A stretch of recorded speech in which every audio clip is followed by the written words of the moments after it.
All right, so we have obviously a truly unfortunate incident last night. I've been going to games for 50 years, and it's amazing that more incidents like this don't happen, quite frankly. But when you have 80,000 people that are going to the game, and people are walking in the middle of the road and they're crossing the streets in the middle of the road, I mean, you're bound to have something happen.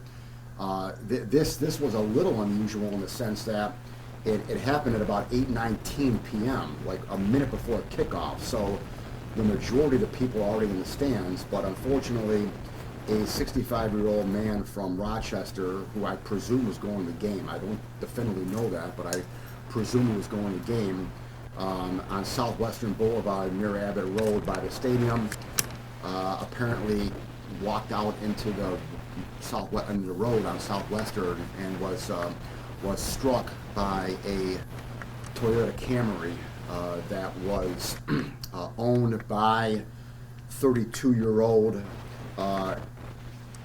Khairullah Hassan. That's Khairullah, last name Hasein, a 32-year-old from Buffalo, New York.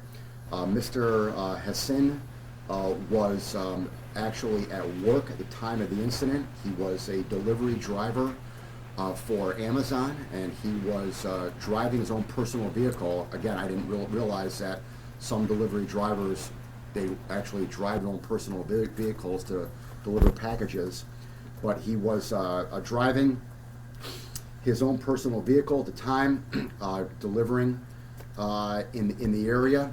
He apparently had just come from the warehouse, which my understanding is near the stadium, and struck this 65-year-old man in the front of his vehicle. There was apparently, I haven't seen pictures yet, but there apparently was some significant front-end damage to the vehicle, and the pedestrian was taken to ECMC and died last night from his injuries.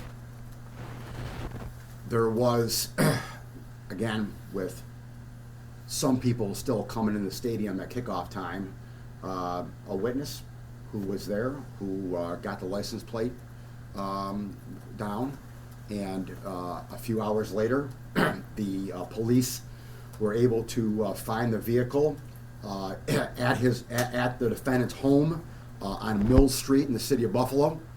And they went to the home, and the defendant was home, and they were able to, a short period of time after an investigation, put Mr. Hassan under custody and arrest him.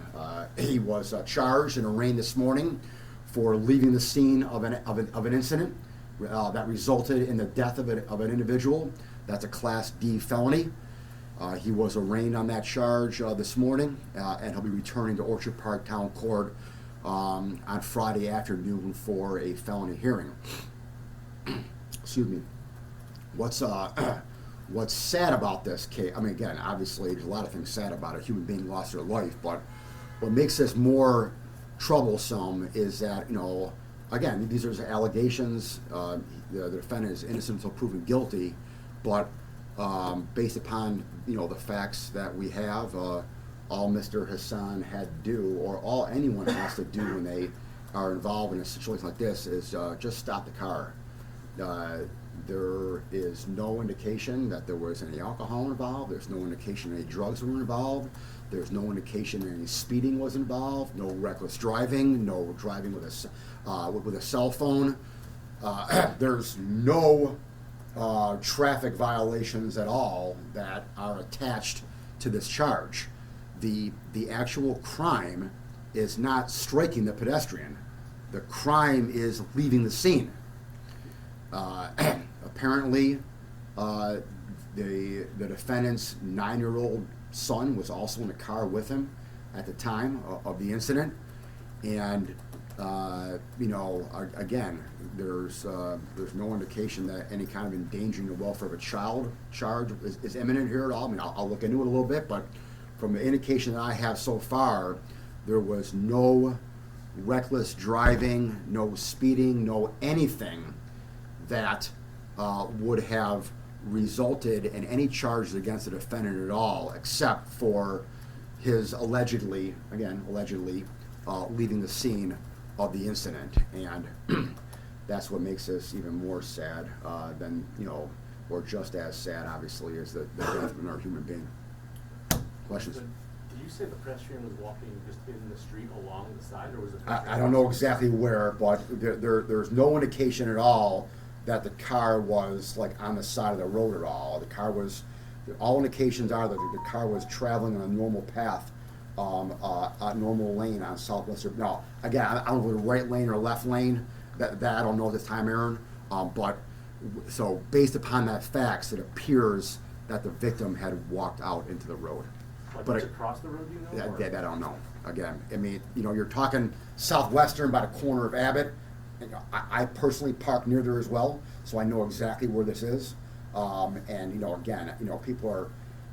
I don't want to presume what happened here, but obviously, I've been going to games for 50 years. I saw it last night myself. People are crossing the street all over the place. They're running down the street. They're crossing the road. I mean, again, this is a 64-year-old man, 5-year-old man. So it's not like some 20-year-old kid who has been tailgating all day, running across the street. I mean, I'm going to presume that maybe incorrectly, but I don't know, exactly what he was doing. But it appears it happened in the road. So at some point, obviously, just logistics and common sense tells you that he must have walked out in the road. And the car was going which way?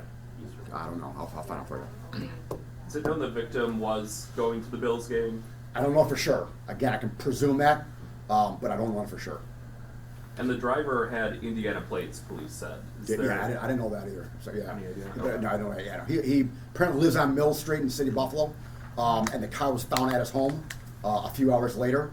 So I know that. I know he was, like I said, working at the time, delivering packages. It's my understanding that after the incident happened, he continued on and delivered packages after the incident. Yeah, in Orchard Park Town Court this morning, his attorney said that he didn't know anything about this, ended up at home, got a call, or had police show up at his door at 11 o'clock. How does that play into this? Well, that'll be a defense. Obviously, that is the that really is the main defense for these type of cases. The defendant, again, I'm not going to presume what he's going to say, but I'll just law school hypothetical. Whenever you have these instances, a lot of times the individual involved will say, "I didn't realize I hit something. I didn't hear anything. I didn't feel anything." So those will be all the factors that come into play here, where we'll present evidence to the court now that story just doesn't make sense. Look at the damage to the car. With this kind of damage to the car, how is it possible or reasonable that someone didn't realize they hit something? Whether it was a deer or a cone, or they knew they hit something. Again, I'm not saying that here. I'm just giving you a general hypothetical. But those are the kind of things that and evidence that we'll present in court. Can you describe the damage to the vehicle?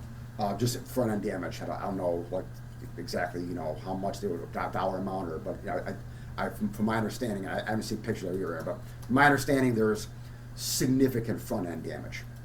And forgive me, what was the model of the car? Toyota Camry. Toyota Camry, thank you. Had the driver, I know this is a hypothetical, had he stopped and reported this to police, could he still have been facing charges? Well, I mean, if you don't have any reckless driving, you don't have any speeding, you don't have any cell phone, you weren't going through a red light or anything like that at all. I mean, there's a possibility here. Again, I don't know definitively, but based upon the facts that I know, there's a strong possibility there would have been no charges at all. It would have been just a civil accident where you call a civil lawyer and you don't call police. In terms of the conditions on the road that night, it wasn't raining, wasn't any issues like It that. was clear. They I was also there. cited, It was clear. Yeah, they also cited in court, lack of light and so on. Is that something that you've heard before in cases? Well, in yeah, this area? I personally saw it. I mean, there's definitely a lack of light in that area at night. You know, you obviously have more light earlier on in the evening when you have cars there with their headlights on. But I mean, you know, this was literally at kickoff time. At kickoff time, 95% of the people are in their seats, or maybe 90. I mean, the overwhelming majority are in their seats. So you have very few cars coming at that time, and you know, obviously fewer people. You have last minute people coming in, but so the lighting is definitely less than it is at 7:30, an hour before kickoff. No doubt about that at all. Was there any parts of the vehicle left behind at the scene? I don't know that. Why was it important for the driver to be held, to be remanded? If you leave the scene of an accident, in my opinion, that is a strong indication that you're potentially a flight risk. If you're willing to flight after you've hit something, then you're, in my opinion, you're willing to flight after you get arrested. So that's why we asked for a remand, and that's why the judge, you know, held him. I don't know if there's any video being seen. I don't know that. There's probably a good possibility there. I mean, there's probably, you know, there's a number of bars in those corners south. There's at least one bar in the corner of Southwestern Boulevard there. There's a Tim Hortons there around there. There's a Louis Hot Dog around there too. There's a number of businesses that are around there. So obviously the Orchard Park Police will you know, scan the area, you know, and talk to the area. So there's, I mean, again, I'm not saying there is, but there's probably a good chance there is.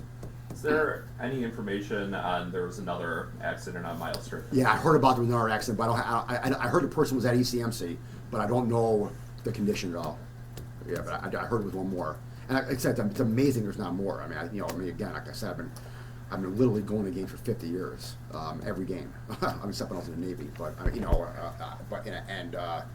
and you know, it's just obviously one is too many, but it's just surprising there's not more if you think about it. Do you feel that because of this incident and the other accident, and the other accident seems like the driver did report it and follow the procedures as you said, do you feel that there's anything more that either the sheriff's office or Orchard Park Police can do to try and try to curb this? No, I think they do a great job. I think they do a great job.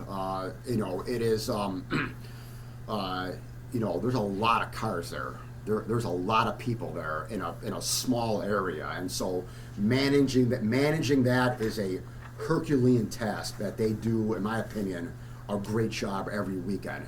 And the fact, like I said before, the fact that there's not more incidents like that, you know, shows that they really do a good job of, you know, having people cross in, you know, certain areas, at the corners, and in crosswalks, you know, and they really discourage, and I've seen sheriffs, you know, yell at people, you know, and give people a hard time for crossing in the middle of the street, as they should, because that's what happens when you. I'm not saying that happened here. I don't know that for sure.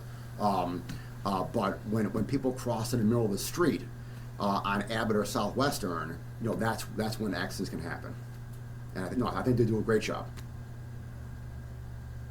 Anything else? You know, okay. All right.